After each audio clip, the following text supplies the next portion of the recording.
The first thing to notice about this exam is that it gives you an enormous amount of time, 2 hours, and that gives you plenty of time to plan and double check that you've included absolutely everything you want.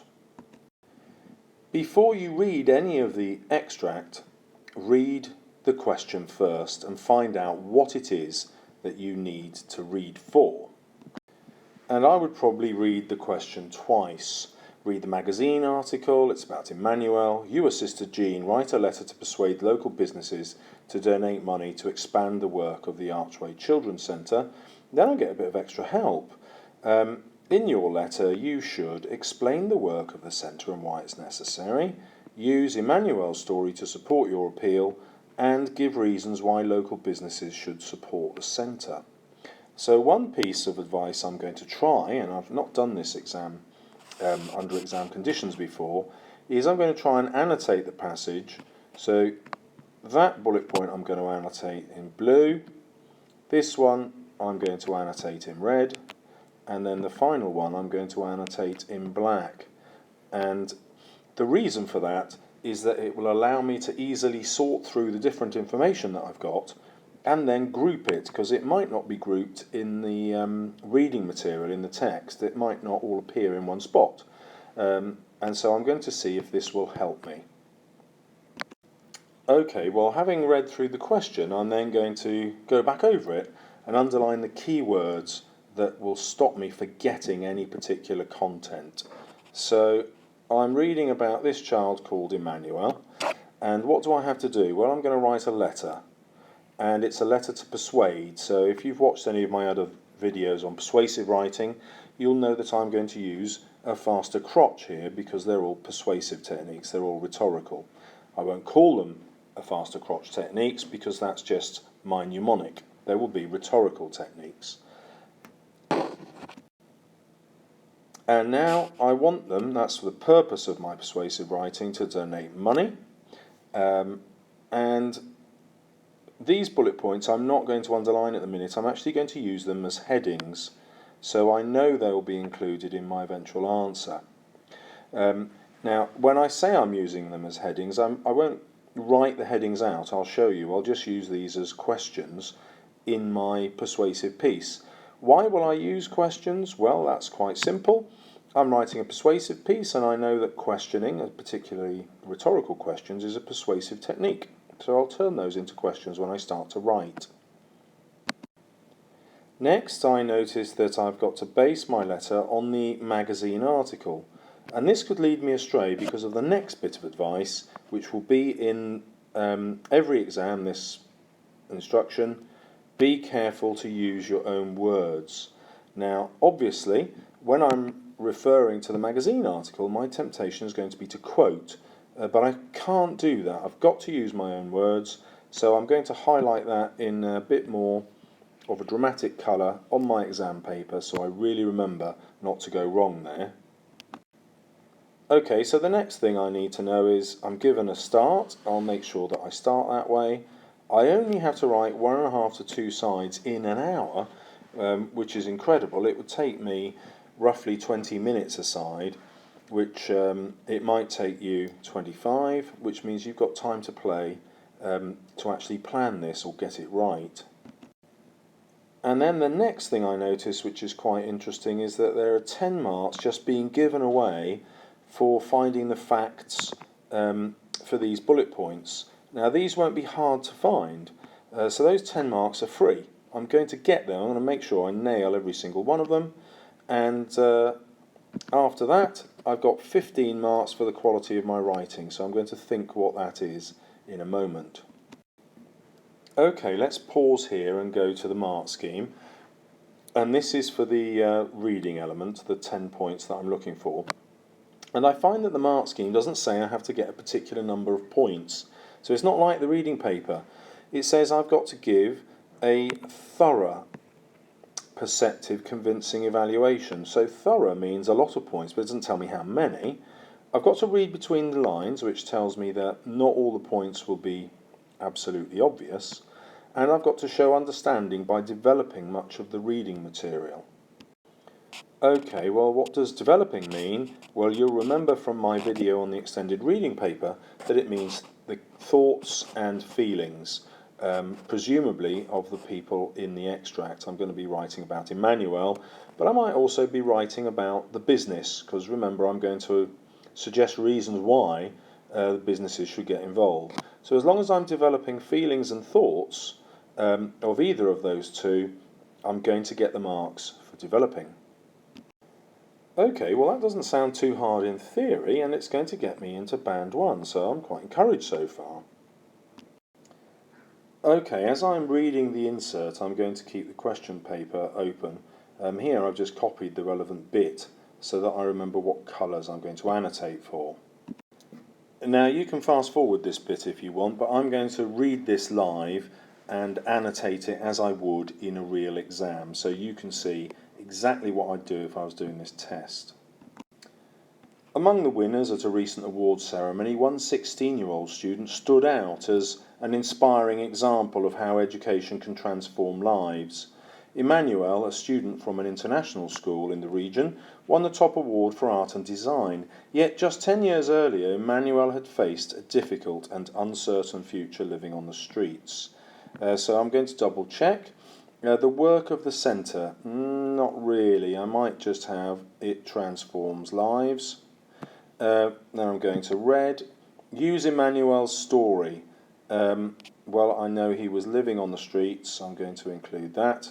And I know that he's 16 years old. And give reasons why local businesses should support the centre. Well, that's going to be transforming lives again, so I'll just underline that in black as well. And then we go to the next paragraph. Owing to difficult family circumstances, Emmanuel ran away from home when he was just 6 years old. His parents were not able to look after him because of illness and lack of money. Initially, he begged on the streets of the capital, which exposed him to many dangers and risks of disease. His life changed forever when one day, by chance and in the hope of a meal, he found himself in the Archways Children's Centre. Okay, well, we'll go back to blue, and I now know the name of the centre, so I'm going to underline that. Is there anything else about why it's necessary? Well, possibly to help young people avoid dangers and risks, and in order to change people's lives. So change lives forever, I'm going to have that.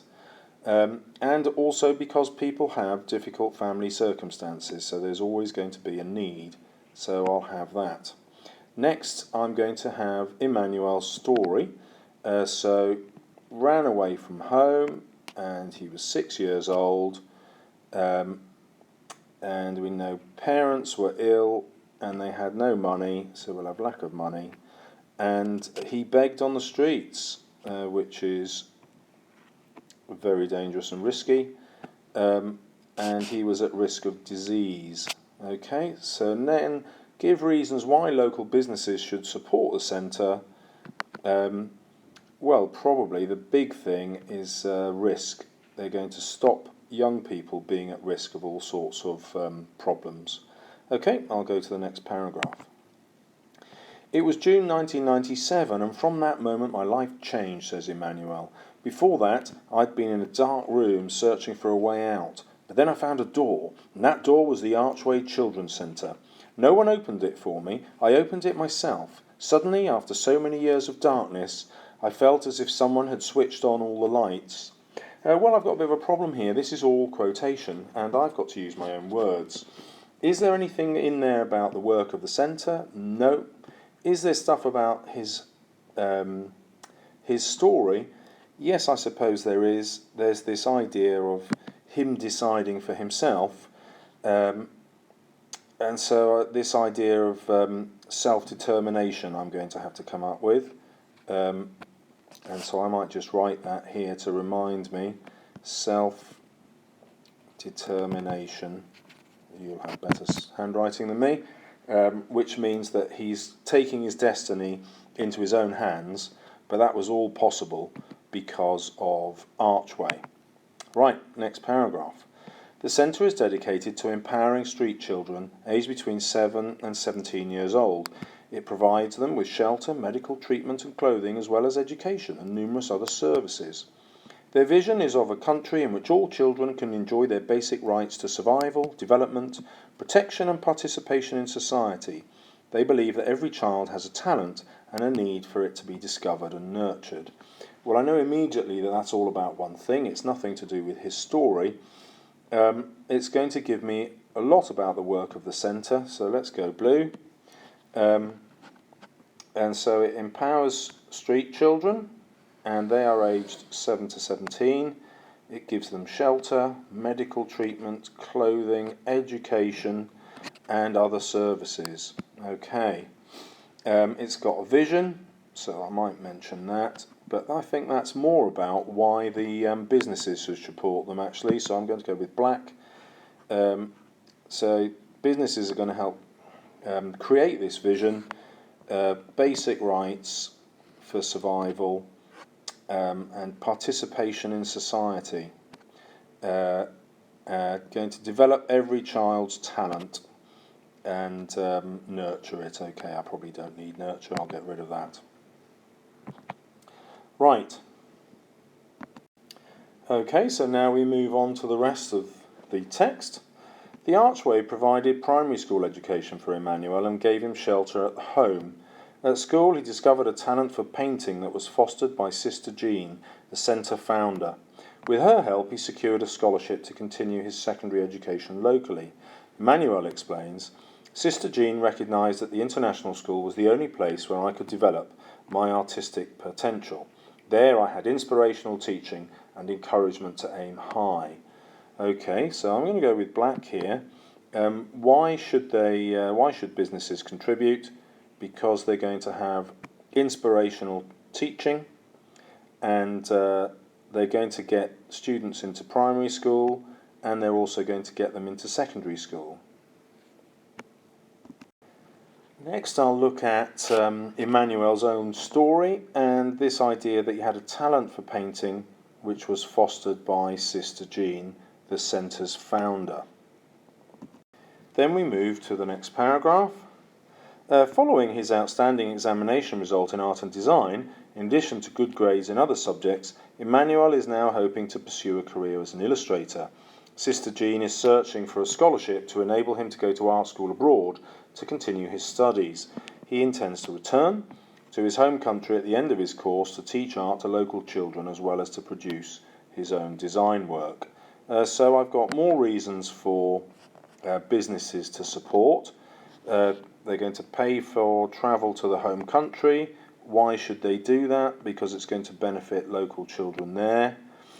And it's also going to continue to educate him. So I've got lots of reasons there. And then we have some great things about his own story. So after the development of art, he's going to pursue a career as an illustrator.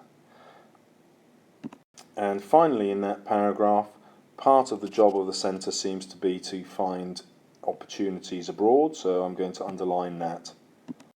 In the next paragraph, Emmanuel is passionate about the Academy Children's Centre and he wants to help other children who are living on the streets in order to show his gratitude for all that the centre has done for him.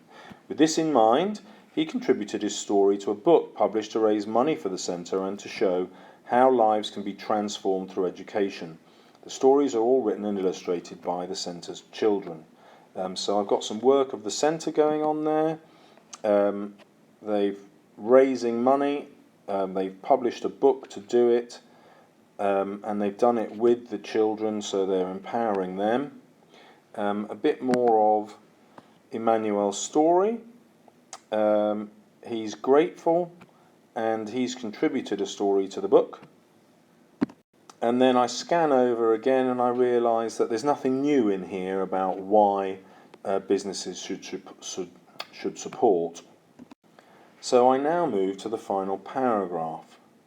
The number of street children in this country is rising dramatically, and it's estimated that there are 3,500 in the capital alone.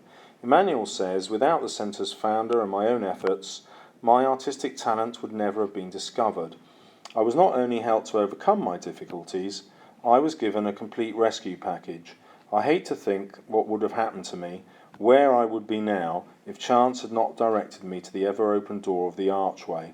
Many of the children who were begging with me on the street were not so lucky and they became criminals or the victims of crime. Whoever buys the book, which is helping to rescue more street children and opening a door so that they can step into the future. One day, I want to be able to say that I helped other street children to find out what they're good at. I hope to help them shine. Okay, so there's some more stuff about the work of the centre. Massive number of children to help. There's the idea of a complete rescue package. And there's the need to be ever open and always available. Reasons why local businesses should help. Well, the other children who were begging with me are now criminals or victims of crime, and so I'm helping a whole generation. So businesses are all about improving their future and to raise money to cope with the dramatic rise in numbers of young people in need of help. Okay, so that's 10 minutes out of my hour gone, and it means I still have roughly 50 minutes to write my response.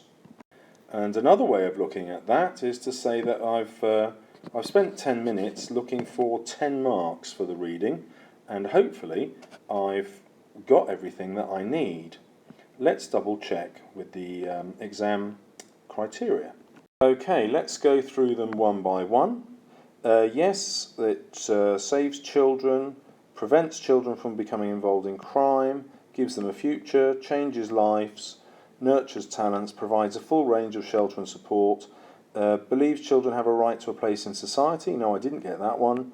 Number of street children on the rise, published a book. So I've got only one of those missing.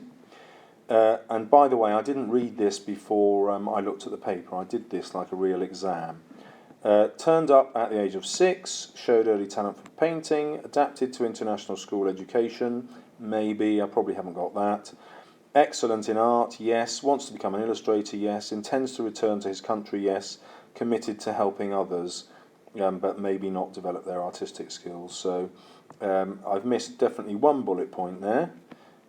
Reasons for business to support. They need the financial support.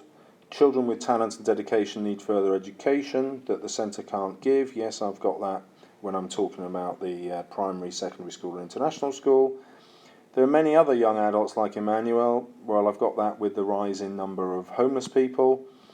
Business benefit from publicity gained. Now, I haven't added that in, so this is the sort of thing that's reading between the lines, that's not actually in the passage.